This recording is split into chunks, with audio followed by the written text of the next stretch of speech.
Trin 1. Delta y er lig med f af x0 plus h minus f af x0, som er 2 punkter på x-aksen. Først så indsætter vi, så sætter vi bare a x0 plus h i anden plus b x0 plus h plus c minus a x0 i anden plus bx plus c. Først så ophæver vi parentesen herovre. Ja, og så ophæver vi den anden parentes.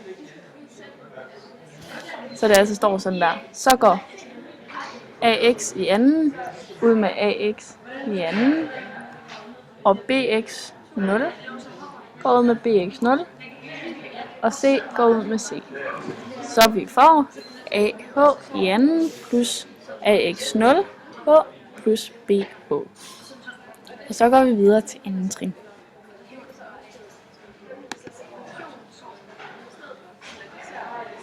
Andet trin. Her dividerer vi h med delta y. Og her sætter vi h uden for en parentes.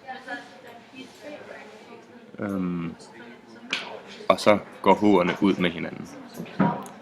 Så vi får ah plus 2ax0 plus b. Så er vi klar til tredje trin. Og tredje trin